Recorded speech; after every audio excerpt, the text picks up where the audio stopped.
Hey friends, how are you? Hope you're well and you've had a good week. Mine's been not bad actually.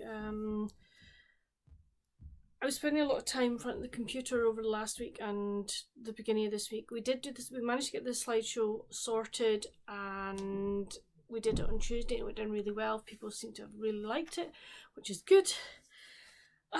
So that's been that.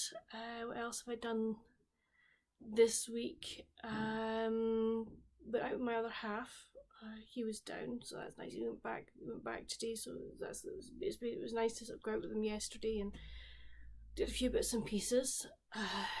Went and did some shopping, and I've been having a problem with my laptop in that the charger is no longer working. And I was like, oh come on. But I managed, Mum's charger works with it, which is fine. So went into where I bought the computer yesterday. They went, oh, it's still under warranty, phone, our warranty people and stuff. And I'm like, okay, fine. So I've done that. Did that this afternoon. I've just come off the phone call with them. I was on that phone call for half an hour, and the guy speaking to goes, I need the model number. So I gave him the model number. I need the serial number. I'm like, it doesn't have a serial number.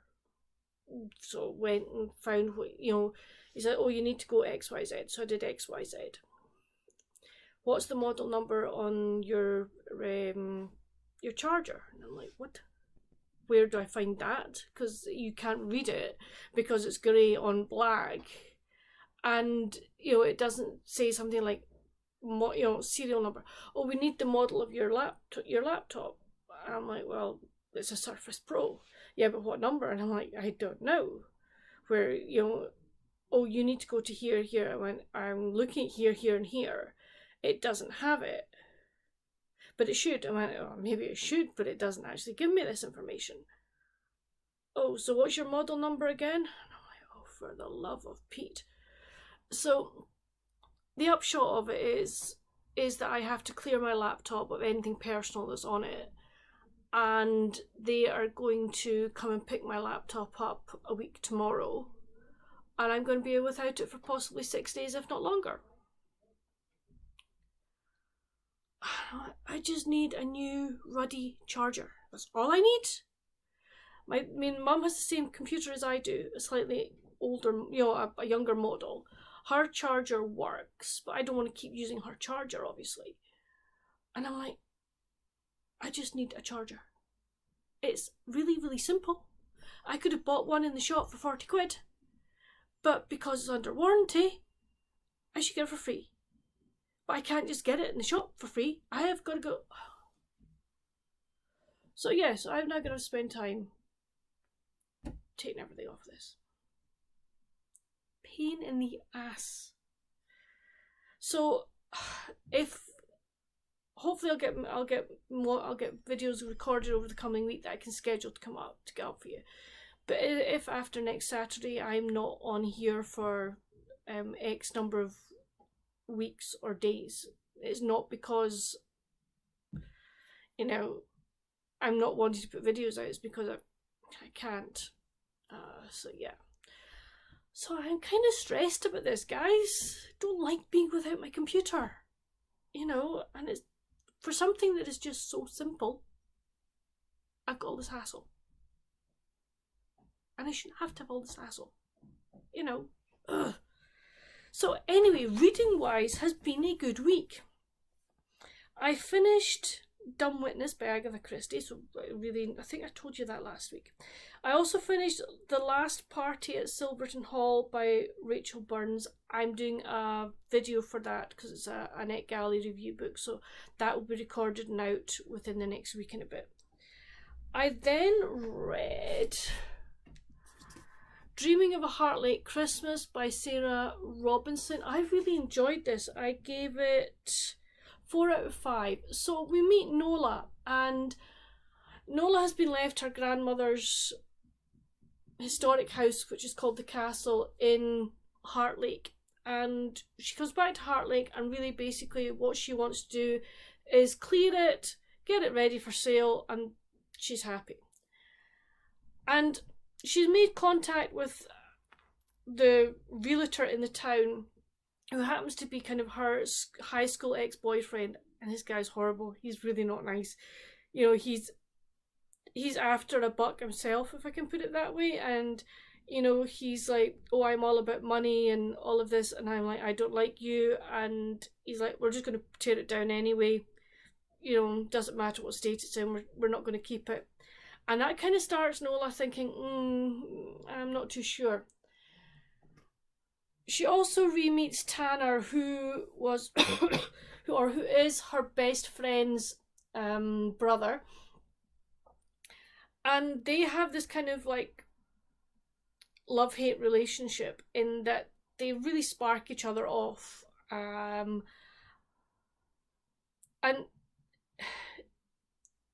you wonder how much of it is a hate or is it just a bluff, shall we say. But the more time Nola spends with Tanner and also with her two best friends, Amanda and, oh gosh, I can't remember the other girl's name. Hold on a minute till I find out.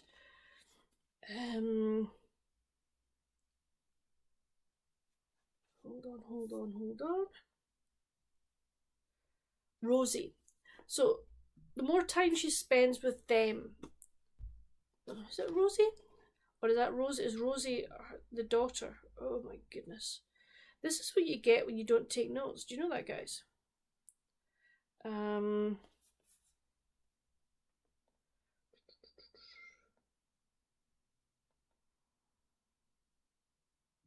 it is Rosie.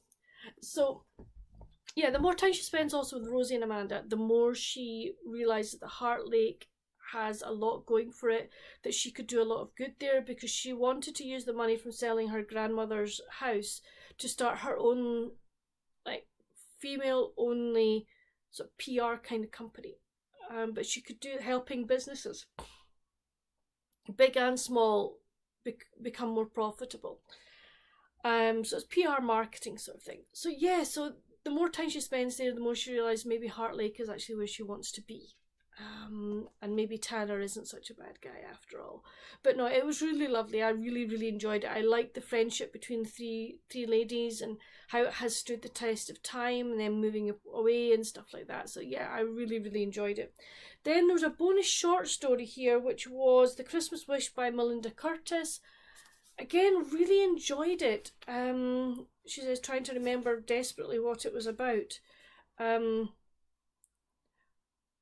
Oh yes, so Rosalie has got a really nice pet store and she wants to expand it, and at the moment it just sells pets, like good accessories, like leads, etc, etc, but she wants to expand that. And the local town they have a Christmas parade and she wants to have things, you know, a bit more expanded by then. But she runs into Everett, who is in town to help the town mayor make up not a shortfall, but the town is not bringing in enough money to pay for its costs, basically, and he is in there to sort of try and work out how they can, you know, save money. And he and Rosalie kind of butt heads a bit about things. They do start spending time together and realising that maybe there is a different side to each other. They've both been through things that, you know, they possibly have things in common. Excuse me. And she kind of comes up with an idea that possibly will help the town as well. So yeah, really nice wee short story that didn't take that long to read, so thoroughly enjoyed that. Then I read The Bookshop Rescue by Rochelle Alers. This is a Harlequin special edition, came out in May 2022, number 2908. So we meet Lucy, and Lucy runs this bookshop in the town called One Chapter.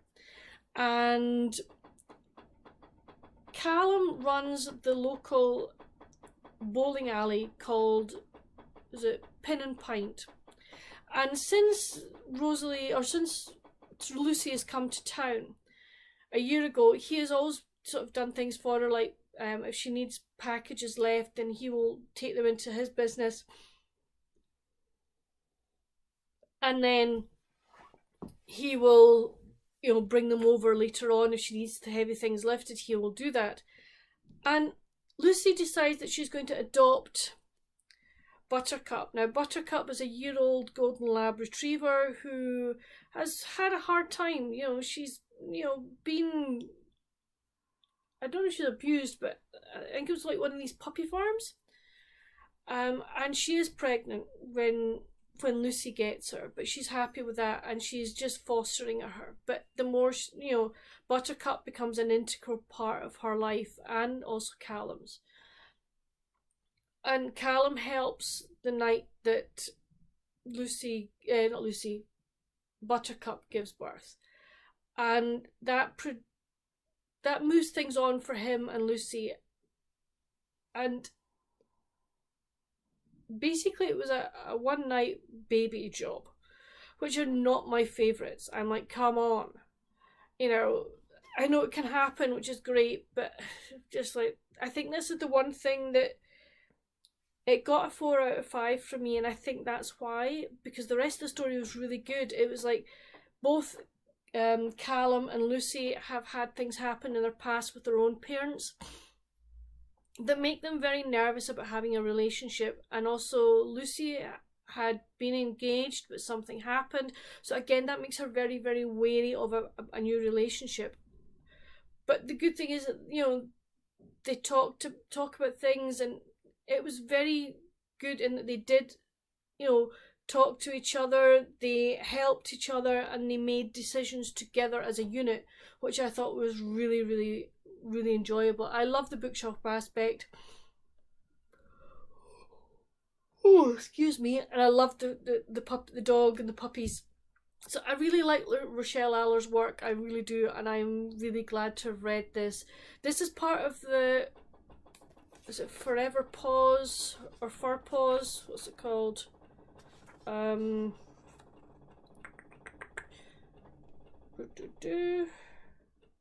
is part of a series, and I know it's part of a series. Oh, come on! Again, Forever Yours is the story that this is part of a series for. And I'm definitely going to go and get more of this series. They're written by different authors, so I think that'll be fun to read. I then picked up a novel proposal by Denise Hunter. This is on my Kindle. It's a NetGalley review. I'm enjoying it. It's an easy read apart from one thing. And I know it's an art copy, okay? But why have the publisher stuck their logo in the middle of a page, in the middle of a sentence?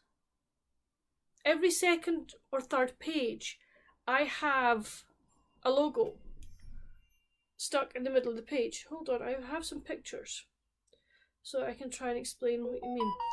Okay, so maybe not that clear, but as you can see, yes, so the Denise Hunter is, I'm finding it easy to read apart from that bit.